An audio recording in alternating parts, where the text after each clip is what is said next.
भद्रं ते सुजानासि भद्रं ते भगवान् सात्वतां पति भगवान् सात्वतां पति देवक्यां वसुदेवस्य जातो यस्य चिकीर्षया सुजानासि भद्रं ते भगवान् सात्वतां पति देवक्यां वसुदेवस्य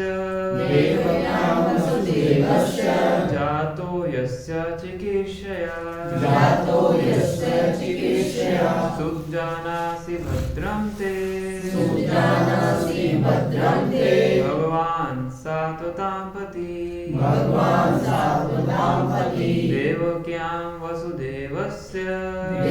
वसुदेवस्य जातो यस्य चिकीर्षया सुजानासि भद्रं ते भगवान् सात्वतां पति देवक्यां वसुदेवस्य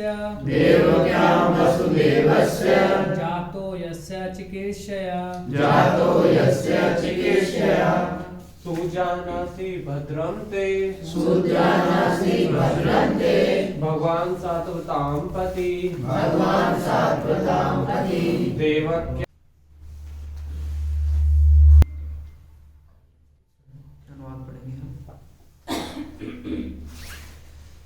हे सुत गोस्वामी, आपका कल्याण हो। आप जानते हैं कि पूर्ण पुरुषोत्तम भगवान देवकी के गर्भ से वसुदेव के पुत्र के रूप में किस प्रयोजन से प्रकट हुए। तात्पर्य,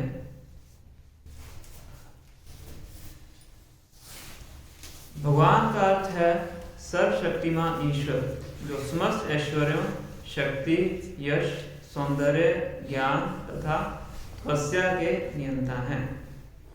वे अपने शुद्ध भक्तों के रक्षक हैं। यद्यपि ईश्वर सबों पर संभाव रखने वाले हैं, तो भी वे अपने भक्तों पर विशेष कृपालु रहते हैं। सत्य का अर्थ है परम सत्य। जो लोग परम सत्य के सेवक या दास हैं, वे सात्वत कहलाते हैं। ऐसे शुद्ध भक्तों की रक्षा करने वाले भगवान सात्वतों के रक्षक कहलाते हैं। भद्रम ते अर्थात आपका कल्याण हो से मुनियों द्वारा वक्ता से परम सत्य के विषय में जानने की उत्सुकता का द्योतक है। पूर्ण पुरुषोत्तम भगवान श्री कृष्ण वसुदेव की पत्नी देवकी से प्रकट हुए। वसुदेव आध्यात्मिक पद के प्रतीक हैं, जिसमें परमेश्वर का प्राकट्य होता है। ओम ज्ञानतिमिरन्धस्य ज्ञानाञ्जनशलाकया चक्षुरुन्मीलितं येन तस्मै श्रीगुरुवे नमः। श्रीचैतन्यमनोभीष्टं स्थापितं येन भूतले स्वयं रूपा कदा मह्यं ददाति स्वपदान्तिकम्। वन्देऽहं श्रीगुरो श्रीयुतापदकमलं श्रीगुरुन् वैष्णवांश्च। श्रीरूपं साग्रजातं सहगणरघुनाथान्वितं तं सजीवं साद्वैतं सावधूतं परिजनसहितं कृष्ण चैतन्यदेवं। श्रीराधा कृष्णपादान् सहगणललिता श्रीविशाखान्वितांश्च। हे कृष्णा करुणा सिन्धो दीनबन्धो जगत्पते गोपेश गोपिका कान्ता राधा कान्त नमस्तुते। तप्त कांचन गौरांगी राधे वृंदावनेश्वरी विश्वभानुसुते देवी प्रणमामि हरिप्रिये।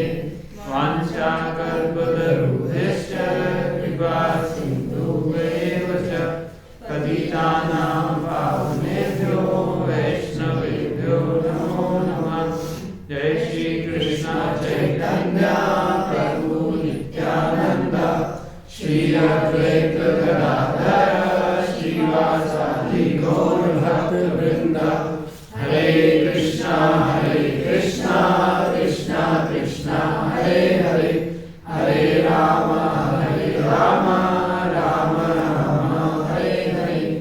नमो विष्णुपादाय कृष्णपृष्ठाय भूतले श्रीमते भक्तिवेदांत स्वामीति नामिने नमस्ते सारस्वते देवे गौरवाणी प्रचारिणे निर्विशेष शून्यवादी पाश्चात्य देशतारिणे।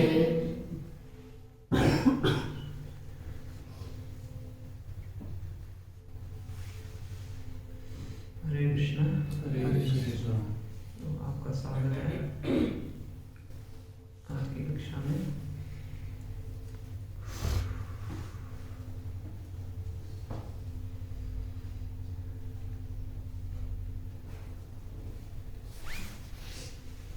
कोई बात बताएंगे क्या चर्चा किया था हमने लास्ट क्लास में? जो थे आपको थे नहीं लास्ट क्लास कि जो भागवत सुनाते हैं वो पाप कर्मों से रहित होने चाहिए। जो 4 नियम बताए प्रभुपाद जी ने वो नहीं होने चाहिए। Very nice. और दूसरा वो सर्टिफाइड परंपरा जो हमारी आचार्य परंपरा है, गुरु शिष्य परंपरा, उससे वो आने चाहिए जो हमें भागवत सुनाते हैं। और जो नहीं होते उनसे हमें भागवत नहीं सुननी चाहिए। और हमें विनीत भाव से भागवत सुननी चाहिए और निष्ठावान होकर सुननी चाहिए। तो काफी लोगों ने सही बताया है। तो हमने लास्ट टाइम ये भी चर्चा किया था कि जो सुध गोस्वामी हैं जिनसे शौनक आदि ऋषि प्रश्न पूछ रहे हैं, तो पहले सुध गोस्वामी की क्वालिटीज का वर्णन करते हैं, है ना? मतलब कि एक भागवतम के वक्ता के अंदर कौन कौन से गुण होने चाहिए। तो पहला तो हमने चर्चा किया था पापों से मुक्त होना चाहिए, मतलब 4 नियमों के पालन उसको करने चाहिए। दूसरा है उसको शास्त्रों का पूर्ण ज्ञान होना चाहिए, है ना? ऐसा नहीं कि अपने मनगढ़ंत तरीके से बताया। तीसरा उसने शास्त्र एक प्रमाणिक गुरु के निरीक्षण में पढ़े होने चाहिए, है ना? जो कि गुरु परंपरा है बेसिकली, है ना? और चौथा है कि एक आदर और विनम्रता के भाव से उसको गुरु की सेवा की होनी चाहिए। तो ये 4 क्वालिटीज एक वक्ता के अंदर होनी चाहिए, जो शौनक आदि ऋषि सुध गोस्वामी के इस प्रकार से उनके गुणों का वर्णन करते हैं। और क्या चर्चा किया हमने? बहुत हम्बल होना चाहिए, टॉलरेंस होना चाहिए, क्या चीज़ चूज करनी है उसके बारे में। कलयुग के लोगों के बारे में कि कलयुग में कैसे लोग हैं, आलसी, मतलब आप क्या कैसा स्वभाव है, कैसे कैसे कलयुग में हो सकते हैं, जैसे झगड़ालू हो सकते हैं, आलसी हो सकते हैं। कोई बता सकते सारे क्या गुण बताए थे ना कलयुग के? आलसी होंगे, आलसी, अभागा और झगड़ालू, अल्पायु, विचलित।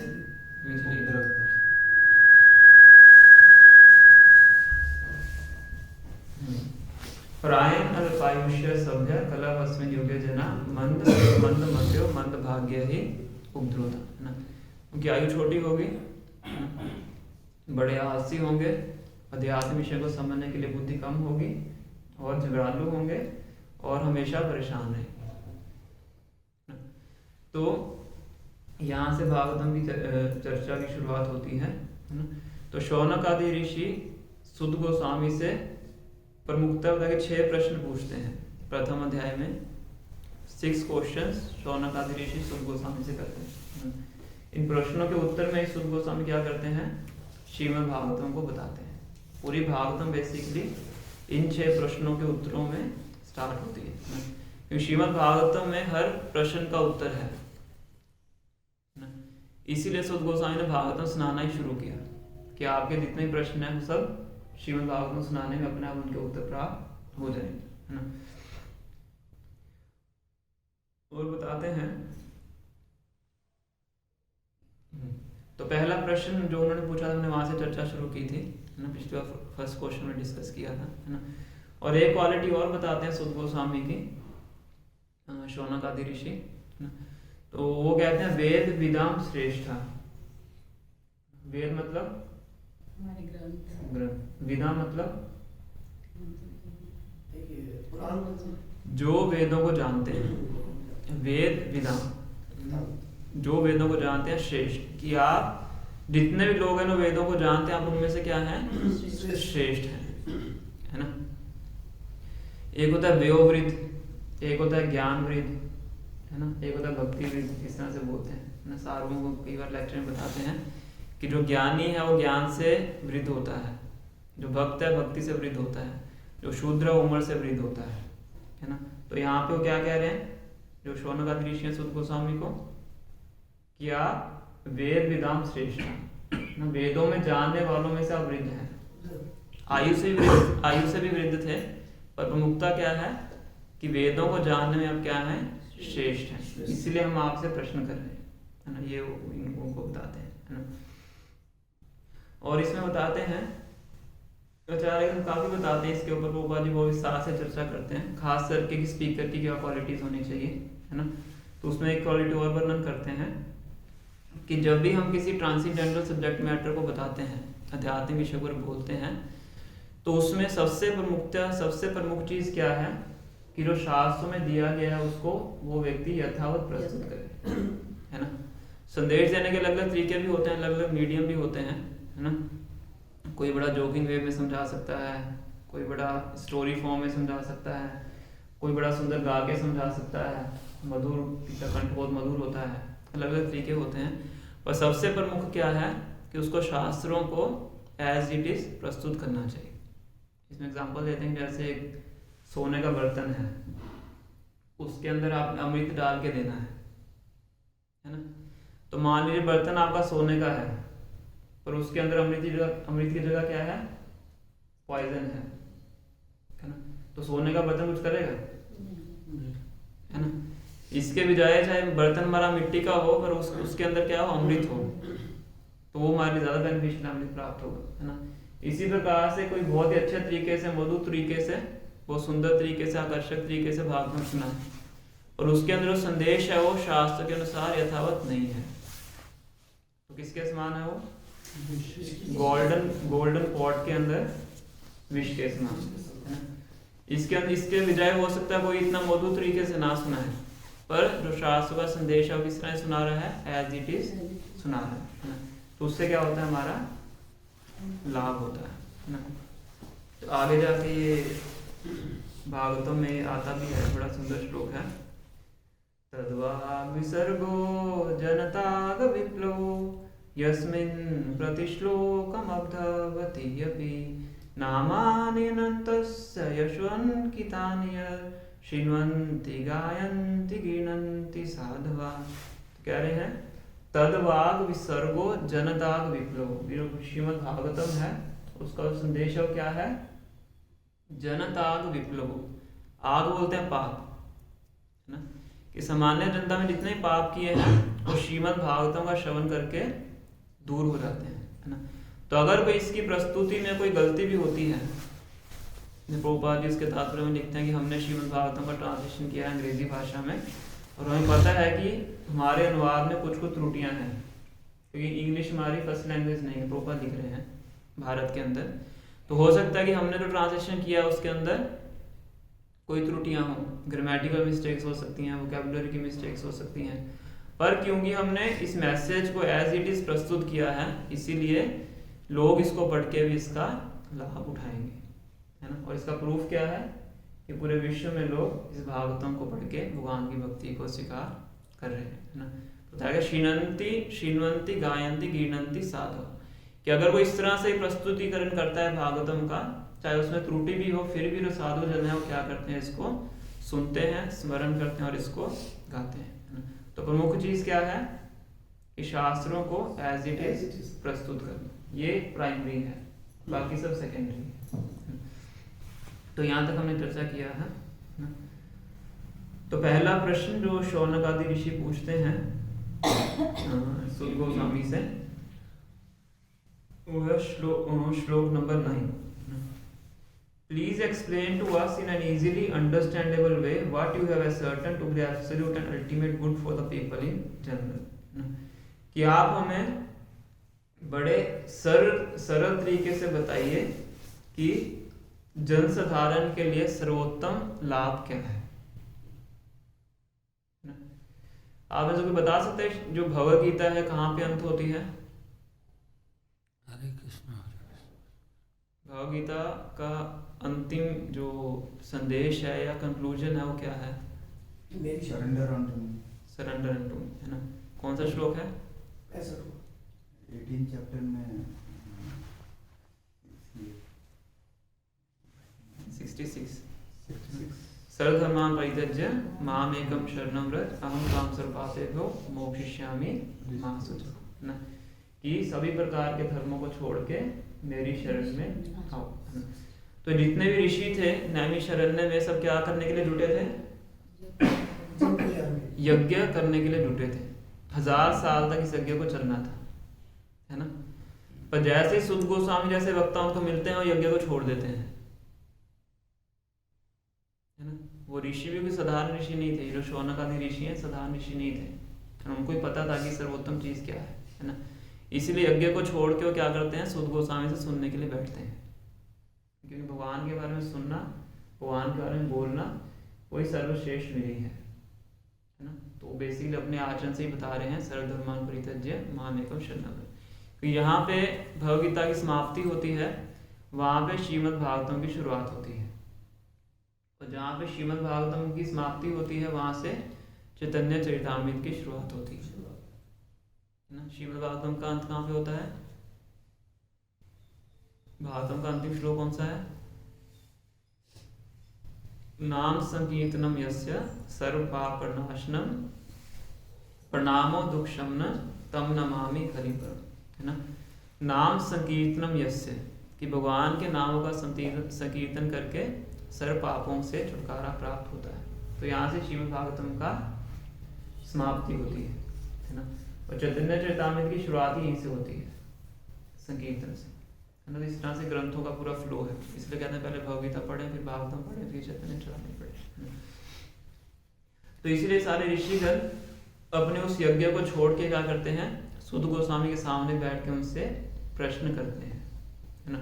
तो पहला प्रश्न उन्होंने किया है कि ऐसा तरीका बताइए ना जो कि बहुत सरल हो, जिसको समझना बहुत सरल हो, और जिससे पूरे जन समाज का अल्टीमेट बेनिफिट हो सके, है ना?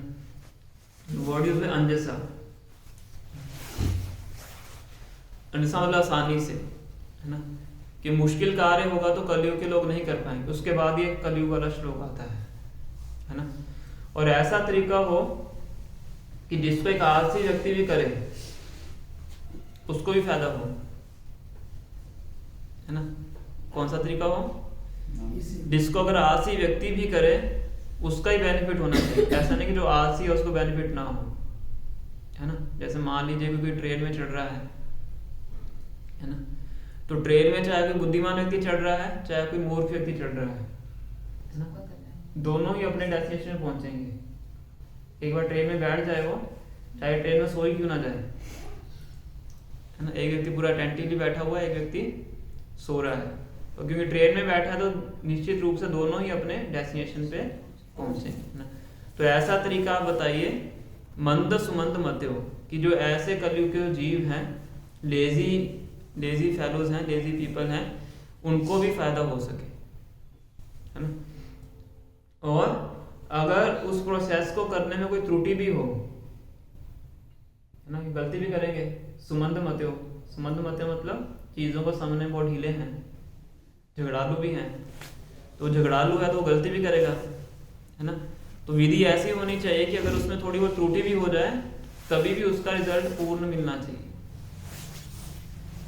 है ना? तो ऐसी विधि आप बताइए शास्त्रों में से जो बहुत ही सरल हो, जिसको आलसी व्यक्ति भी कर सके, अगर उसको करने में कोई त्रुटि भी हो तभी भी उसका बेनिफिट हमें पूरा प्राप्त होना चाहिए। तो आपने बहुत से शास्त्र पढ़े हैं, बहुत कुछ पढ़ा है, अपने गुरु से विनीत भाव से सुना है, गुरु की सेवा की है, उन्होंने आपको ज्ञान प्रदान किया है, इसलिए आप हमें निश्चित करके बताइए कोई ऐसी विधि जिससे कि पूरे जन का कल्याण हो सके, है ना? ये है फर्स्ट क्वेश्चन, है ना? फिर आगे बताते हैं, सेकंड क्वेश्चन है 11वें श्लोक में,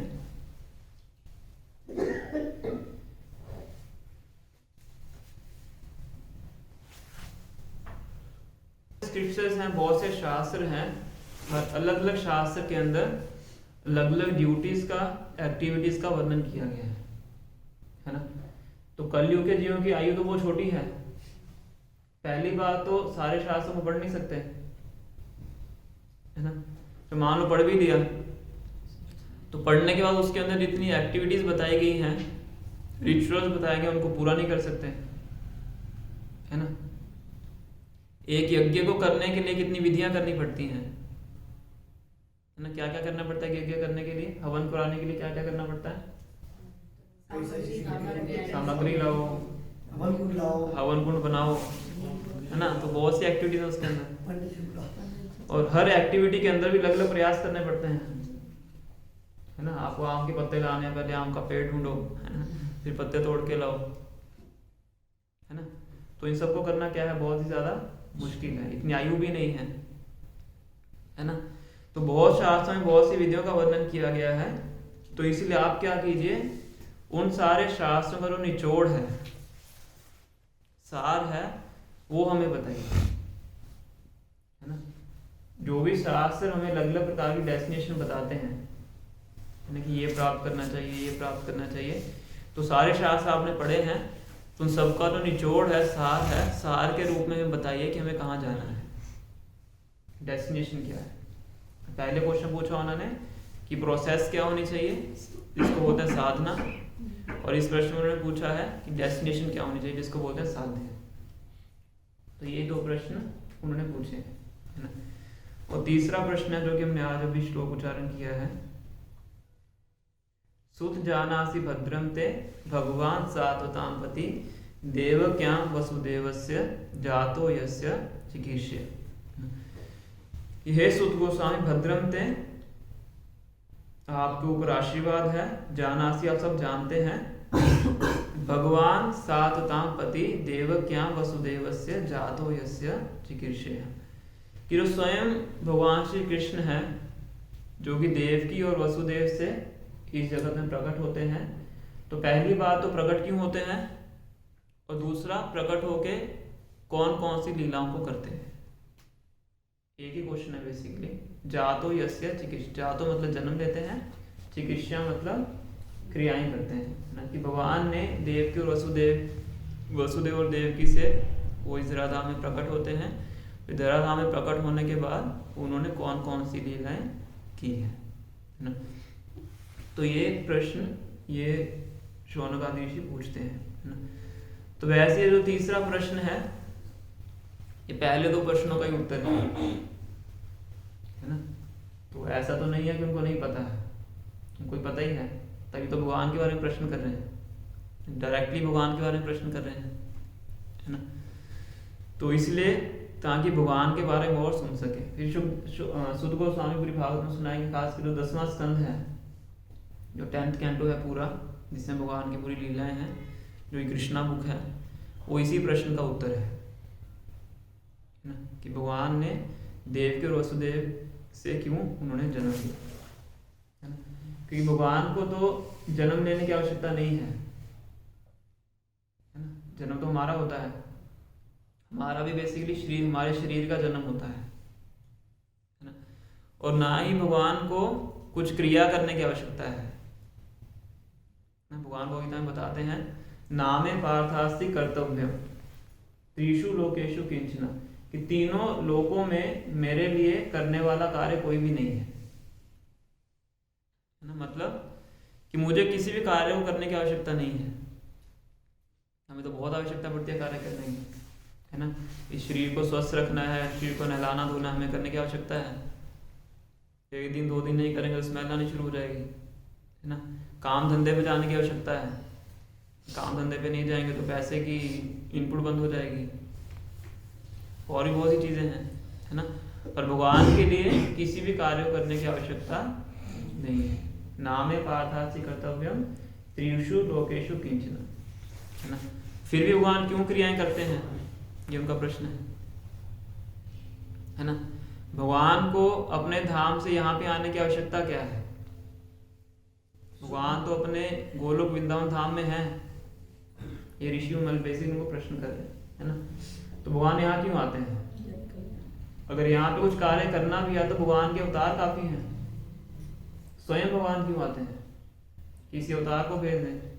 अलग अलग अवतार भगवान के होते हैं, असंख्य अवतार हैं, पर मुक्तादश अवतार हैं जो हम पढ़ते हैं, पर दश तो मेन है, उसके बिना भी और भी असंख्य भगवान के अवतार हैं।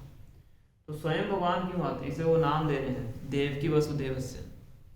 भगवान शब्द तो हो सकता है भगवान के अवतारों के ऊपर भी लागू होता है, पर खास करके जो स्वयं भगवान है, भगवान श्री कृष्ण है, जो देवकी वसुदेव से प्रकट होते हैं, तो वो इस धराधाम में क्यों आते हैं और आने के बाद लीलाएं क्यों करते हैं, ये उनका प्रश्न है ना। और आते भी किस प्रकार से हैं? जिन माता पिता से उन्होंने जन्म लिया, जन्म लेते उन माता पिता को छोड़ के चले गए, है ना। अपना बचपन सारा वृंदावन में बिताया, वो बचपन बिताने के बाद वापिस आ गए, है ना। बच्चे का जो सबसे मधुर जो पार्ट होता है बचपन का ही होता है ना। माता पिता के साथ जो बच्चे का संबंध होता है, उसका सबसे जो स्वीट जो रिलेशनशिप होता है, मधुर चीज़ें होती हैं, बचपन में ही होती हैं। हम बड़े हो गए तो रिलेशनशिप थोड़ा थोड़ा स्ट्रेन होना शुरू हो जाता है ना। तो वो वाला पार्ट भगवान ने वृंदावन में बिता दिया, जन्म लिया देवकी वसुदेव से मथुरा में, है ना। तो ये सारे प्रश्न बेसिक उन ऋषियों के हैं कि आप बताइए विस्तार में कि ऐसा इसी तरीके से भगवान ने क्यों किया है ना। तो चैतन्य चरितामृत में इसका बहुत विस्तार से वर्णन किया है ना श्रीला कृष्णदास कविराज गोस्वामी ने, है ना। कहते रसिक शेखर कृष्ण परम करुण, ये दो कारण इसमें बताते हैं ना। पहला तो है रसिक शेखर। रसिक शेखर मतलब कि रसों का आस्वादन करने में भगवान सर्वश्रेष्ठ हैं, इसमें को रसिक शेखर बोला जाता है ना। तो पहला तो है रस का आस्वादन करने के लिए। दूसरा है करुणा, परम करुण। करुण मतलब जो जितने भी बद्ध जीव आत्माएं हैं उनके ऊपर दया दिखाने के लिए। दया किस तरीके से, किस तरह से करेंगे कल्याण? उसके लिए भगवान को स्वयं आने की आवश्यकता क्या है? तो रक्षा तो भगवान के अवतार भी कर देंगे, वैसे देव ने रक्षा। एग्जाम्पल भी भगवान के अवतार सेट कर सकते हैं। जो प्रेम वो दे सकते हैं अपने भक्त को खुद लीलाओं के द्वारा। तो एक कुंती महारानी बताती हैं भागवतम के फर्स्ट कैंटो के आई थिंक 12वें अध्याय में, भवे अस्मिन् कृष्यमाणायाम् अविद्या कार्यं करोति श्रवण स्मरण अनानि कृष्यन्ति केचन। भवे अस्मिन् क्लिश्यमानानाम्, इस भव सागर में, इस संसार के अंदर हर कोई बहुत ज़्यादा समस्याओं से जूझ रहा है। भवे अस्मिन्, अस्मिन् इस भवलोक में, भवे अस्मिन् क्लिश्यमानायाम्, किसके कारण? अविद्या काम कर्म भी। पहली बात इग्नोरेंस, दूसरा है काम की इच्छाएं, और तीसरा है जो कर्म करते हैं उनके रिएक्शन में व्यक्ति फंस जाता है। अविद्या काम कर्म भी, है ना। श्रवण स्मरण अर्हानि कृष्य नीति केचना। तो भगवान आते हैं यहाँ पे, अलग अलग लीलाएं करते हैं ताकि उन लीलाओं का श्रवण करके जो बद्ध जीव आत्माएं हैं वो शुद्ध होती हैं ना। और उन लीलाओं को सुन के उनके ऊपर मनन करके तो वो उन लीलाओं के माध्यम से भगवान के प्रति आकर्षित होते हैं, है ना। भगवान आते हैं यहाँ पे, ऐसी ऐसी लीलाएं करते हैं, उस लीलाओं को सुन के जो बद्ध जीव आत्माएं हैं भगवान के प्रति अट्रैक्ट होती हैं। मुझे भी इन लीलाओं में पार्टिसिपेट करना है, इसलिए भगवान ऐसी ऐसी लीलाएं करते हैं। बाल लीलाएं करते हैं, अपने सखाओं के साथ लीलाएं करते हैं, गोपियों के साथ लीलाएं करते हैं, कि जिस प्रकार का रस आप इस संसार में ढूंढ रहे हैं, उस रस का जो शुद्ध रूप है वो आध्यात्मिक जगत में एग्जिस्ट करता है। तो यहाँ से छोड़ के आप उस जगत में आइए, ये दिखाने के लिए, डेमो देने के लिए, लीलाएं करने के लिए। तो ये भगवान की करुणा है ना। पहला कारण क्या है? रस का स्वाद करना। दूसरा कारण क्या है? करुणा भी तो डिस्कस किया हमने, जोर से बोले एक आधा वक्त बोलता है। तो चैतन्य चरितामृत में इसका बड़ा सुंदर वर्णन किया है।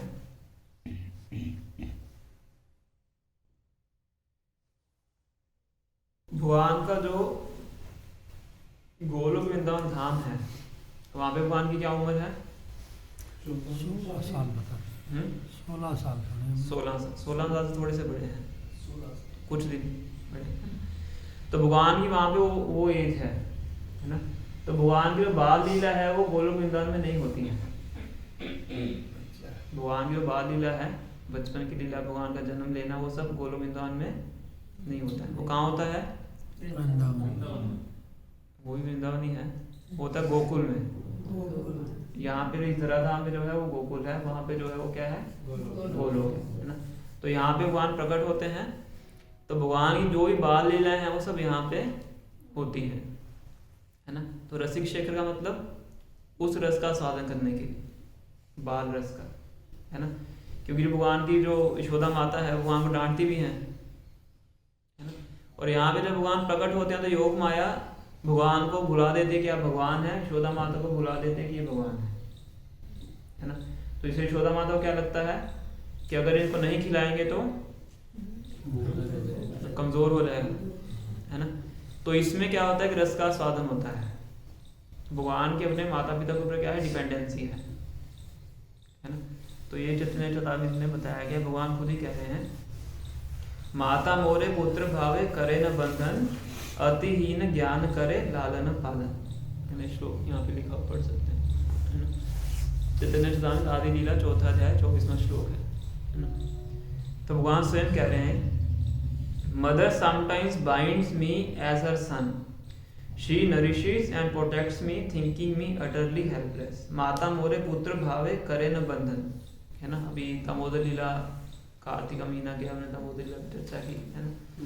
तो अगर उनको पता है कि ये भगवान है तो भगवान को बांधेंगे नहीं, है ना। तो उसके अंदर कोई भगवान के लिए रस का स्वादन नहीं है ना।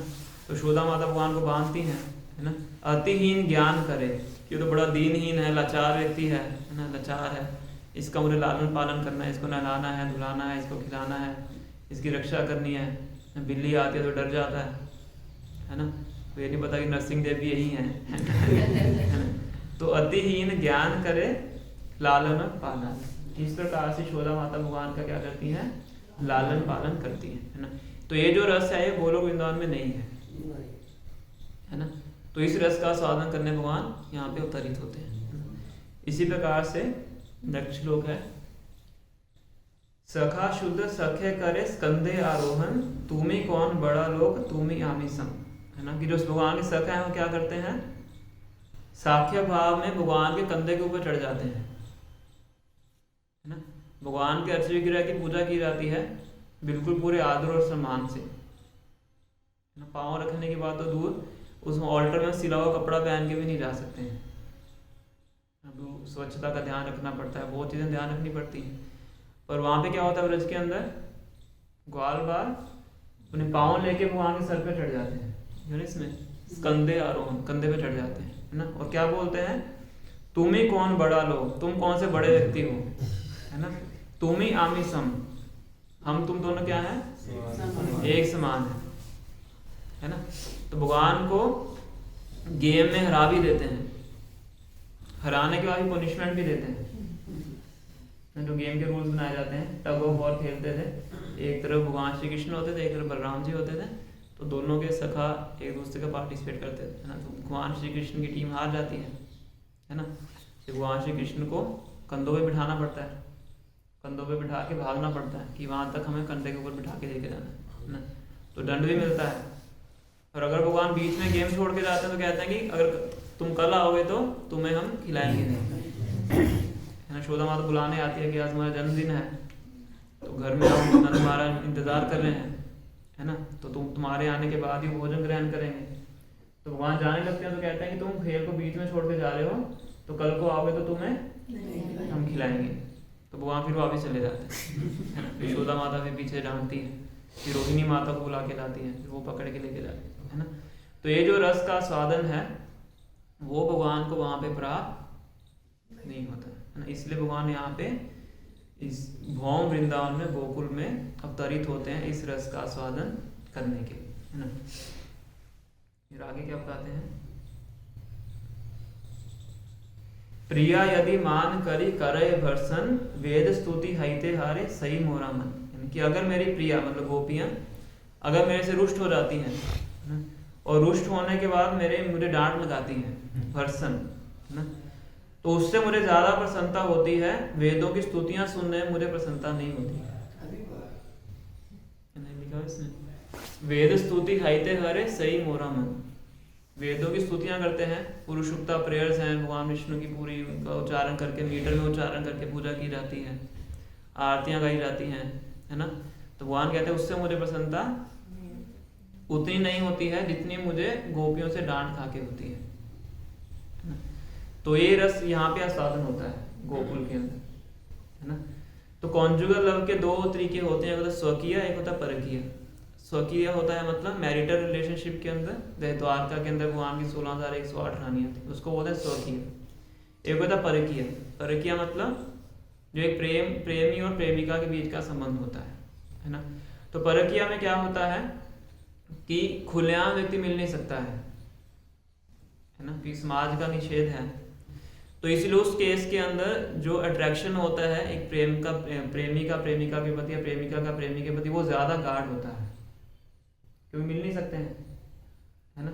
तो इसीलिए जब किसी का इस तरह से भगवान के साथ संबंध होता है परकीय भाव में, तो उसके मन में जो भगवान के प्रति अट्रैक्शन होता है, एब्जॉर्प्शन होता है, वो स्वकीय से बहुत ज्यादा होता है ना। इसीलिए शास्त्रों में इसको सबसे ज्यादा उन्नत बताया गया है। परकीय भावे यहाँ ब्रजेते प्रचार, इस एक सॉन्ग के अंदर आता है ना। तो ये जो रस है भगवान यहाँ पे आके गोकुल में इस रस का स्वादन करते हैं। तो रसिक शेखर जो हम शब्द समझ रहे हैं, 3 प्रकार के रस हमने बताए हैं। वात्सल्य रस, माता पिता का जो प्रेम है, साख्य रस जो अपने बंधुजनों का प्रेम है, और तीसरा है माधुर्य रस, है ना। तो इनका स्वादन करने के लिए भगवान खास करके इस धराधाम के ऊपर प्रकट होते हैं। यही इनके प्रश्न है कि भगवान क्यों जन्म लेते हैं और भगवान यहाँ पे आके क्या क्या लीलाएं करते हैं, है ना। तो भगवान रसिक शेखर हैं इसलिए आते हैं, और बद्ध जीव आत्माओं के ऊपर कृपा करने के लिए आते हैं, है ना। तो ये हमने इसमें चर्चा किया है। वो विस्तार से सुनना चाहते हैं, इसीलिए वो सुध गोस्वामी से प्रश्न करते हैं कि आपने बहुत से शास्त्र पढ़े हैं ना, उन शास्त्रों का आप सार बताइए, और भगवान श्री कृष्ण देव के और वसुदेव के यहाँ क्यों प्रकट होते हैं, और प्रकट होके ऐसी ऐसी लीलाएं क्यों करते हैं ना। फिर आगे बताते हैं कि हम इन सब लीलाओं को सुनने के लिए, इन सब प्रश्नों के उत्तरों के लिए बहुत ज़्यादा उत्सुक हैं। शुश्रूषमाना नाम ये वर्ड यूज़ किया गया है ना। तो प्रभुपाद यहाँ पे श्रोतागण जो हैं, ऑडियंस हैं, उनकी योग्यता का वर्णन करते हैं। पहले हमने क्या चर्चा किया था, स्पीकर की क्या योग्यता है ना। तो 12वें श्लोक के अंदर ये वर्णन करते हैं कि श्रोतागण की क्या योग्यता है ना। श्रोतागण की क्या योग्यता है कि उनको सुनने के लिए उत्सुक होना चाहिए और उनके अंदर श्रद्धा होनी चाहिए, ये श्रोतागण की योग्यता है ना। अगर ये 2 हैं तो वो अच्छे तरीके से भागवतम के संदेश को सुन के अपने जीवन में अपना सकते हैं, है ना। सुनने की क्या होनी चाहिए, उत्सुकता होनी चाहिए, है ना। जब किसी को सुनने की उत्सुकता होती है तो फिर ठंड कोई भी चीज़ उसके अंदर बाधा नहीं पड़ती है ना। अगर उत्सुकता नहीं होती है तो थोड़ा सा कुछ हो जाए तो व्यक्ति नहीं आता है, इसका मतलब अभी उतनी ईगरनेस नहीं है ना। अगर ईगरनेस है तो व्यक्ति कितने भी कष्ट क्यों ना हो उसको सहन करके आता है ना। ये उसकी श्रोतागण की योग्यता है। शुश्रूमाना नाम मतलब सुनने की का लौल्य होना चाहिए। लौल्य मतलब लालच ना। पहले दिन में चर्चा किया था ना, भक्ति को प्राप्त करने की क्या योग्यता है। तत्र लौल्यम अभी मूल्यम एकलम, कि एकमात्र लालच ही क्या है, उसकी भक्ति में आगे बढ़ने की कुंजी है ना। तो श्रोतागण का ये क्वालिटी है कि उनको उत्सुक होना चाहिए, उनके अंदर लालच होना चाहिए कि मुझे भगवान के बारे में सुनना है, और दूसरा कि उनके अंदर श्रद्धा होनी चाहिए कि जो भी भागवतम का संदेश सुनाया जा रहा है कि अगर वो पूरा एज इट इज है तो उसको श्रद्धा के साथ स्वीकार करना चाहिए, है ना। ठीक है, तो ये 2 चीजें हैं। तो आज हम यही स्टॉप करेंगे, 10:10 हो गए हैं। जो नेक्स्ट क्वेश्चन है, 4th क्वेश्चन है, उसको भी नेक्स्ट क्लास में हम डिस्कस करेंगे। कोई प्रश्न तो आप पूछ सकते हैं। स्वामी हम्म। क्या कपड़े नहीं पहनते थे क्या? नहीं, ऐसा तो कहीं नहीं लिखा हुआ। मतलब उनके जो फोटो दिखा रहा है किस तरह से दिखा रखी है? वो सुखदेव गोस्वामी है, अच्छा, ये सुख गोस्वामी। अच्छा, नहीं सुखदेव गोस्वामी, हाँ। हाँ, वो नहीं पहनते। अच्छा, वो पूरे बाहरी देहात्म बुद्धि से बिल्कुल ऊपर थे। अभी आगे आएगी उनकी चर्चा। तो पूरी जिंदगी नहीं पहना उन्होंने? तो उनकी स्थिति अलग थी, वो बाहरी चेतना से बिल्कुल ऊपर थे। बहुत अच्छा प्रसंग आएगा, आगे हम सुनेंगे। व्यासदेव जो उनके साथ इंटरेक्शन होता है। तो ये परीक्षित महाराज जी और सुखदेव जी मिले कहाँ? ये शुक्रता, शुक्रताल में मिले। ये हरिद्वार के पास में है। हरिद्वार के पास। हाँ, मुजफ्फर गए थे हम एक बार, गंगा के किनारे। तो दूसरे स्कंद से परीक्षित महाराज सुखदेव गोस्वामी की संवाद शुरू होता है। फर्स्ट कैंटो में बेसिकली भूमिका बनती है, सुध गोस्वामी बताएंगे, सुखदेव गोस्वामी के बारे में बताएंगे, उनके जीवन के बारे में बताएंगे, नारद मुनि के जीवन के बारे में कथा आती है, पांडवों के बारे में कथा आती है ना। उसके बाद फिर जब परीक्षित महाराज जाते हैं, उनसे प्रश्न करते हैं, फिर वहाँ से दूसरा स्कंद शुरू होता है। दूसरे स्कंद से सुखदेव गोस्वामी बोलना शुरू करें। परीक्षित महाराज की उम्र क्या रही होगी जब श्राप मिला? जवान थे होंगे? हाँ, युवावस्था में थे, राजा थे। नहीं, राजा तो थे, मतलब जवानी की उम्र थी। जवानी और उनके बेटे थे, जन्मजय नाम के बेटे थे उनके, मे बी 50, 40, 50। बाकी द्वापर युग का पता नहीं अब एज का क्या। नहीं, वैसे अमूमन ज्यादा उम्र नहीं। मतलब वृद्ध नहीं थे। वृद्ध नहीं। जैसे आपने बताया कि बालरस, अखारस और तीसरा जो माधुर्य। माधुर्य। तो भागवत में यही तीनों का ही वर्णन है, खाली तीनों के ऊपर ही है या और भी कुछ? भागवत में सबका है, पांचों का है। शांत रस, दास्य रस, साख्य रस, वात्सल्य रस, माधुर्य रस। इसके बिना और भी रस है, सबका वर्णन है, इसलिए भागवत परिपूर्ण है, कंप्लीट है। सब क्वेश्चनों के आंसर 10th कैंटो में पूरा वर्णन है भगवान के धाम का। हाँ, मतलब आगे पढ़ेंगे तो बता देंगे, है ना। और भगवान के अभी जो नेक्स्ट क्वेश्चन पूछेंगे, भगवान के अवतारों के बारे में पूछेंगे। तो केवल भगवान का ही वर्णन नहीं है, भगवान के अवतारों का ही वर्णन है। पहले 9 स्कंदों में तो भगवान के अवतारों का ही वर्णन है, 9 कैंटोस, है ना। पहले 9 कैंटोस में प्रिपेयर करते हैं 10th कैंटो को पढ़ने के लिए। पहले जो 9 कैंटोस हैं वो प्रेपरेशन है 10वें स्कंद को पढ़ने की, इसलिए उसमें पूरे भगवान के अवतारों का, अलग अलग भक्तों का, सबका वर्णन आता है। फिर हम 10th कैंटो को पढ़ सकते हैं। जैसे बहुत सारे श्लोक में ही लिखा हुआ है कि हाँ जन्म लिया, फिर हम बोलते हैं कि नहीं अवतारित हुए हैं। तो मतलब कभी कभी किसी को कन्विंस करने के लिए ना वो मतलब हाँ, वो यही बताने का तरीका, और कैसे बताएं उसको। लिखने के लिए तो ये लिखना पड़ेगा, है ना। जातो मतलब जन्म लिया, और जन्म तो लिया ही है भगवान ने, देव की माता गर्भ से जन्म लिया ना, जन्म तो लिया ही है। और आगे कुंती महारानी बोलेंगी अनबॉर्न इज बॉर्न। अनबॉर्न मतलब जिसका जन्म नहीं हो सकता, कहते अनबॉर्न इज बॉर्न, जिसका जन्म नहीं हो सकता उसने जन्म लिया। तो उसमें पूरा विस्तार से बताते हैं। भगवद्गीता में भगवान ने बताई है 4 चैप्टर में, अजो अपि सन अव्यय आत्मा भूतानाम ईशोपि सन प्रकृतिम समुदिष्ठाय संभवामि आत्ममाया, कि अपनी खुद की अंतरंगा शक्ति से मैं अवतरित होता हूँ। ऑल्दो आई एम अनबोर्न, अजो मतलब unborn, although I am unborn, फिर भी मैं अपनी अंतरंगा शक्ति के माध्यम से प्रकट होता हूँ। और लिखने में तो पोएटिक वे में तो लिखना ही पड़ेगा। और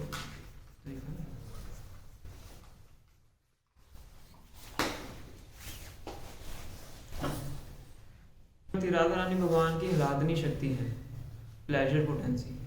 भगवान की बहुत सी शक्तियां हैं, अनकाउंटेबल शक्तियां हैं, पर फिर भी उनको 3 कैटेगरीज में डिवाइड किया गया है ना। अंतरंगा, बहिरंगा और तटस्था। बहिरंगा शक्ति ये भौतिक जगत है, अंतरंगा शक्ति मतलब भगवान की जो योग माया है, और तटस्था शक्ति जो हम जीवात्मा है।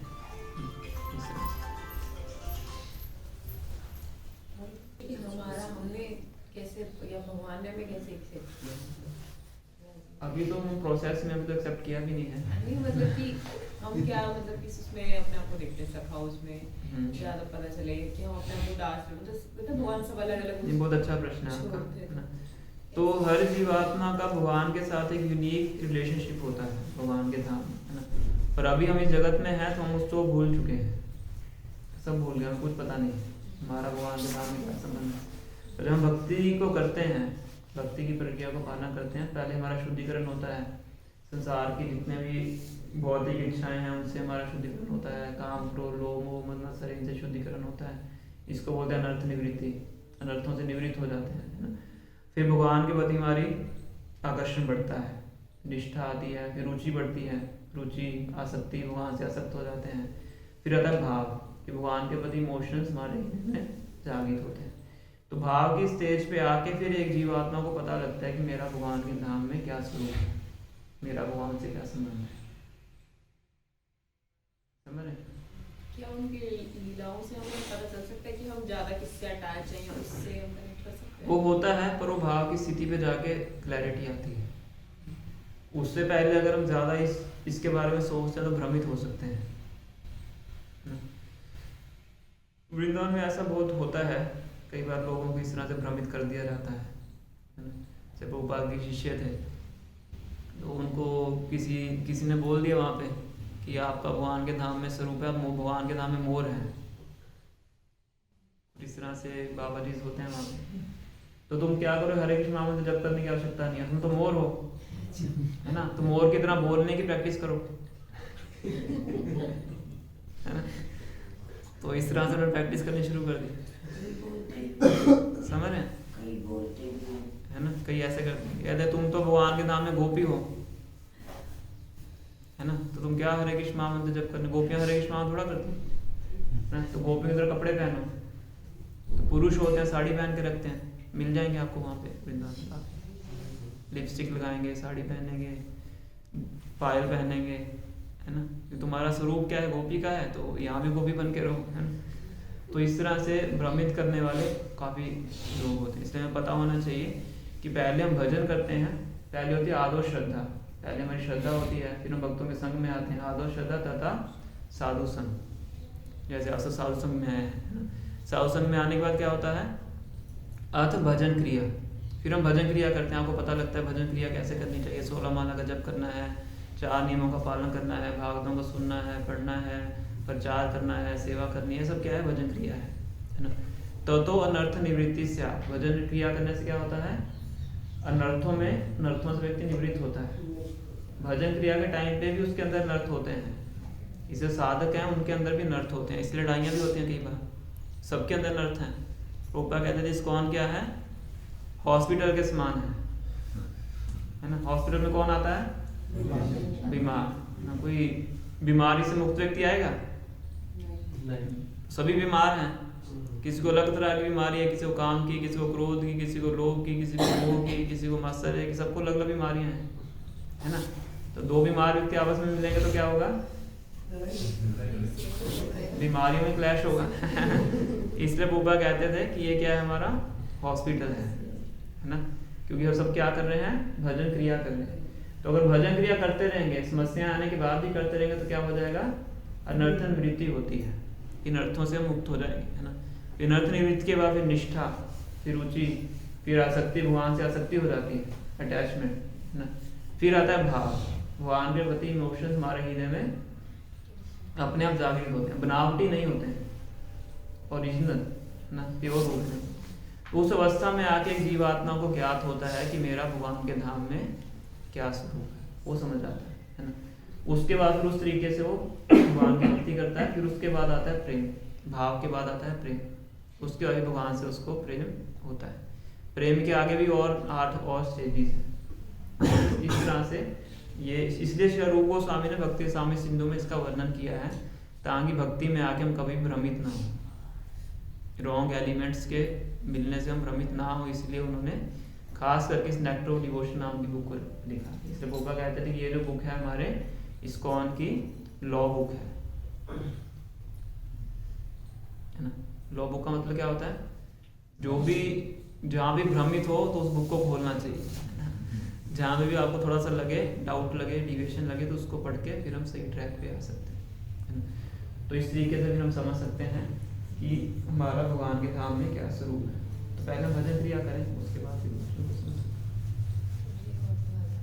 क्या करते हैं हम इस भगवान के ज्यादा विश्वास करने लग जाते हैं ना, तो हम क्या करते हैं छोटी छोटी चीज में हम भगवान को याद करते हैं। तो क्या ये सही है, या फिर हमें दूसरे मन में एक आता है कि अरे इतनी छोटी चीज के लिए प्रभु को मतलब परेशान कर दिया, क्या करना चाहिए, मतलब याद करते रहना चाहिए, याद करते रहना चाहिए। हम परेशान कर रहे हैं, मतलब ऐसा फील आता है अरे छोटी सी चीज के लिए भगवान को परेशान कर दिया कि मेरा एक काम हो जाए या कुछ भी। ये तो साधना भक्ति का लक्ष्य ही है कि भगवान को 24 आवर्स याद रखना। स्मर्तव्य सततम विष्णु विस्मर्तव्य न जातोचित सर्वे विधि निषेधास्युर एत्योरेव किंकर, है ना। स्मर्तव्य सततम विष्णु, सततम मतलब 24 आवर्स, 24 आवर्स भगवान विष्णु को स्मरण करना। विस्मर्तव्य न जातोचित, कभी भी भूलना नहीं। सर्वे विधि निषेधास्युर, जितने भी भक्ति के अंदर नियम कानून है उन सबका लक्ष्य क्या है, इस स्तर तक पहुंचना कि 24 आवर्स भगवान का हम स्मरण कर सके, है ना। तो ये तो हमें करना ही है ना, पर ये सोचने की आवश्यकता नहीं कि भगवान परेशान हो, भगवान परेशान नहीं होते हैं। मतलब हम छोटे काम के लिए भगवान मेरा ये काम कर, अरे ये छोटा सा कुछ हो गया, हाँ, हमारा तो चीज के लिए करते हैं, भगवान का हमें स्मरण करना है, उनसे मांगना नहीं नहीं। नहीं मतलब ये छोटे से उसमें हम उनको याद कर लेते हैं, गलत तो नहीं है ना कि परेशान ऐसा फील आती है अरे किसी के लिए को परेशान कर दिया। तो सुनो, हरि बोल, सुनिए सुनिए, बाद में बात कीजिए। तो भगवान परेशान नहीं होते हैं, भगवान प्रसन्न होते हैं जब कोई उनका स्मरण करता है ना। तो इसलिए जितना स्मरण हो सके हमें उतना ही स्मरण करना चाहिए, उसमें कोई दिक्कत नहीं। प्रभु मटेरियलिस्टिक डिमांड रखने से भगवान प्रसन्न होते हैं या उनको दुख होता है? भगवान ज्यादा प्रसन्न तब होते हैं जब हम निस्वार्थ भाव से भगवान के पास आते हैं, भक्ति करने की इच्छा से आते हैं। जनरली लेमन लेवल पे बता रहा हूँ। तो जनरली जो भगवान तो तभी प्रसन्न होंगे पूरी तरह से जब हम भक्ति के भाव से भगवान के पास जाते हैं, भक्ति करने की इच्छा से जाते हैं, निस्वार्थ भाव से जाते हैं, है ना। और फिर भी अगर भौतिक इच्छा मांगनी है तो किसी और जगह पे जाने से अच्छा है कि भगवान के पास जाए, है ना। तो भगवान उस इच्छा को पूरा भी कर देंगे और आपके हृदय से भौतिक कामों वासनाओं को भी खत्म कर देंगे। यही एक मापदंड है जिससे पता चलेगा कि हम स्पिरिचुअली प्रोग्रेस कर रहे हैं। हाँ, भौतिक इच्छाएं खत्म हो गई। तो वो कहते हैं कि उसका एडवांसमेंट का लक्षण क्या है, material detachment and spiritual attachment, कि कितना हम इस भौतिक जगत से डिटैच हो रहे हैं और कितना हम भगवान से अटैच हो रहे हैं। ये बैरोमीटर है भक्ति में प्रगति का, है ना। कौन कितनी माला कर रहा है, कौन कितनी सेवा कर रहा है, कौन कैसे नियम पालन कर रहा है, वो ये मापदंड नहीं है। उन सबको करने से हो क्या रहा है कि क्या हमारी भगवान के प्रति आसक्ति बढ़ रही है, क्या हमारी भौतिक जगत में आसक्ति कम हो रही है ना। क्या हम भगवान का नाम अच्छे से उच्चारण कर पाते हैं, है ना। ये हमारा भक्ति में प्रगति का लक्षण है। इससे हम समझ सकते हैं कितना प्रगति किया है।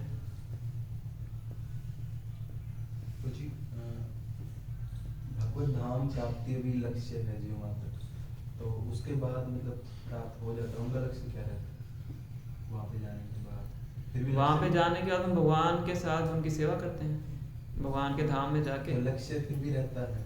लक्ष्य तो पूरा हो गया ना। लक्ष्य तो ये भगवान के धाम में जाना, भगवान की सेवा करना। वहाँ पे जाके जीवात्मा भगवान की सेवा करता है अलग अलग स्वरूपों में, जो हमने चर्चा की है। उस सेवा को करके पूरा प्रसन्न रहता है। यही लक्ष्य है। वहां जाके उसको किसी चीज का अभाव होता ही नहीं है। लक्ष्य तो तब होता है ना कि अब नहीं है, उसको प्राप्त करने, उसको लक्ष्य बोलते हैं ना। किसी का लक्ष्य डॉक्टर बनना, अभी वो डॉक्टर नहीं है तो डॉक्टर बनना उसका लक्ष्य है। किसी का लक्ष्य धनी बनना, मतलब धन अब नहीं है, धन को प्राप्त करना उसका लक्ष्य है ना। जो नहीं है उसको प्राप्त करना उसको एम बोला जाता है। भगवान के धाम में तो ऐसा कुछ है ही नहीं कि आपके पास नहीं है, और ना ही वहां पे किसी चीज की कमी महसूस होती है। जो जिस स्थिति में है वहां पे उसमें पूर्ण संतुष्ट होता है, फुली सेटिस्फाइड। वहाँ भी घर होते हैं, सब कुछ है पूरा इसका भाव में वर्णन है। कौन कौन से पेड़ हैं, कौन कौन से फूल हैं। ये कौन से चैप्टर में आएगा?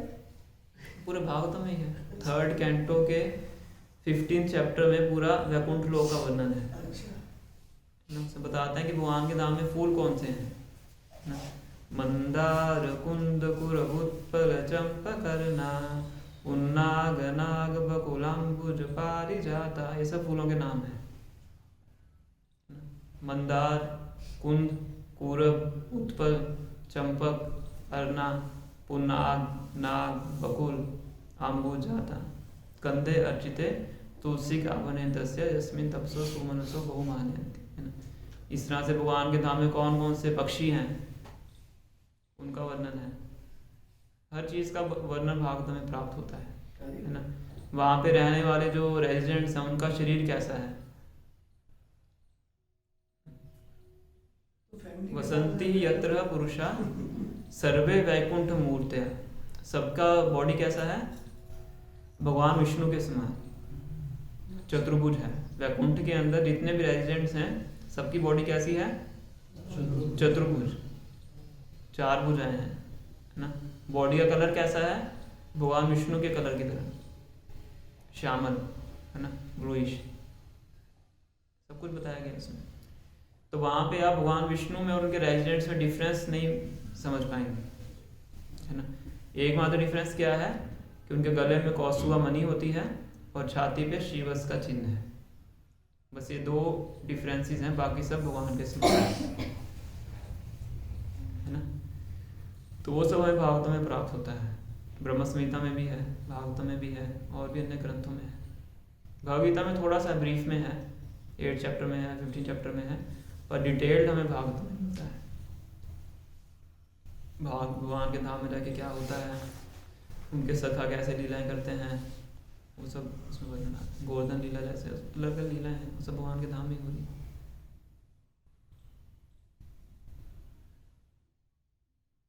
फिर हमारे आचार्य ने फिर और भी बहुत सी बुक्स लिखी हैं। सनातन गोस्वामी ने बृहद भागवतामृत लिखी है, रूप गोस्वामी ने उज्ज्वल नीलमणि लिखी है ना। इनमें और भी ज़्यादा फिर एक स्टेप और ऊपर जाके और चीज़ों का वर्णन है।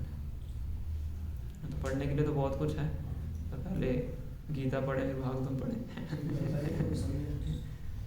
अच्छा श्रोता के लिए 3 चीज बताए। एक चीज किया तो सुनने के नहीं, 2 थे, एक तो फेथ और एक ईगरनेस, श्रद्धा और शुश्रूषमाना, सुनने की उत्सुकता और श्रद्धा, ये 2 क्वालिटीज श्रोतागण में होनी चाहिए। और स्पीकर के अंदर हमने डिस्कस किया है, पापों से मुक्त होना चाहिए, सारे स्क्रिप्चर्स को पढ़ा होना चाहिए, गुरु से सुना होना चाहिए, और विनम्रता और विनीत भाव से गुरु की सेवा की होनी चाहिए, और शास्त्रों को एज इट इज प्रस्तुत करना चाहिए। ये स्पीकर की क्वालिफिकेशन है। ऑडियंस की क्वालिफिकेशन है श्रद्धा और ईगरनेस, है ना। वो कहते हैं कि अगर वक्ता जेन्युइन है और श्रोतागण जेन्युइन है तो निश्चित रूप से जो भागवत का संदेश है प्रॉपरली फ्लो करता है। ऐसी सभा में बैठ के अगर हम सुनते हैं तो निश्चित रूप से भगवान की भक्ति को हम प्राप्त करते हैं। ठीक है, तो टाइम काफ़ी हो गया, 10 मिनट हो गए, यहीं से स्टॉप करते हैं। श्री राधाकृष्ण भगवान की जय, श्री कृष्ण बलराम की जय, श्री रघुनाथ बलेश्वर देवारानी की जय, श्री गौरताई की जय, गुरु श्री प्रभुपाद की जय, गौर प्रेमानंदे हरि बोल, जय, श्री प्रभुपाद की जय।